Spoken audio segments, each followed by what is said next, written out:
Good morning, family. It's Warrior Wednesday. Aye.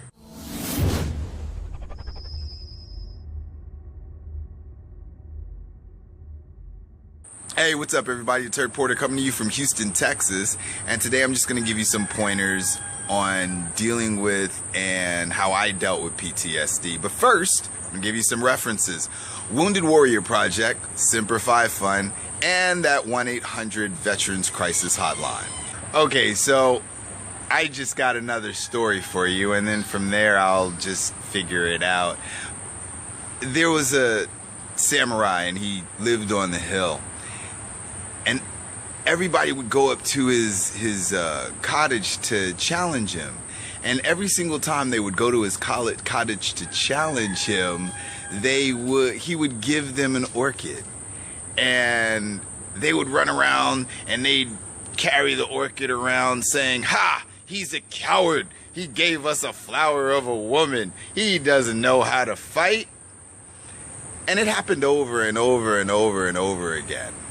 And finally, one day a young man who was probably one of the best swordsmen in that region walked up to his door to challenge him.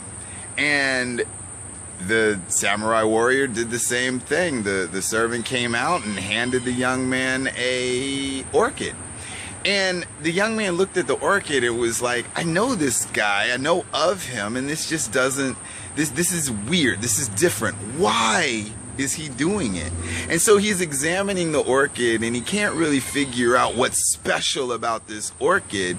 And then he gets really frustrated and he grabs the orchid and he crushes it in his hand, and the stem from the orchid pricks his hand and draws blood.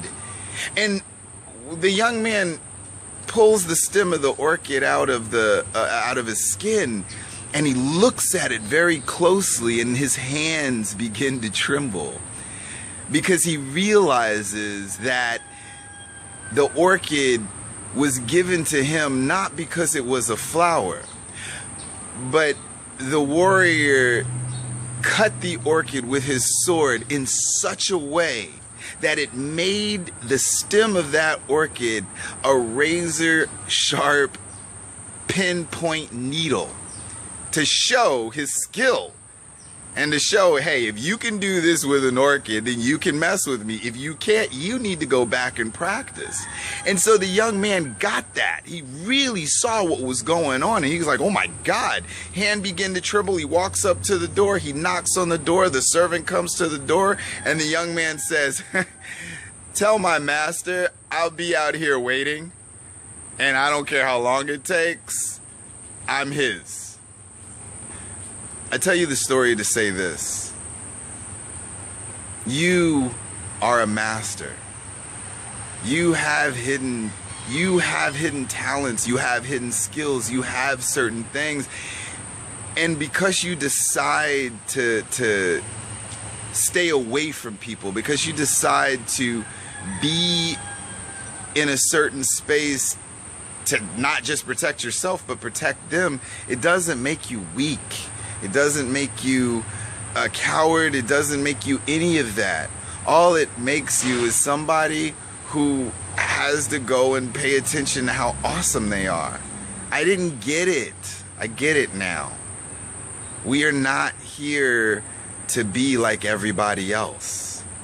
We're here to be different and awesome, the same way we made the choice to join the military and be different and awesome.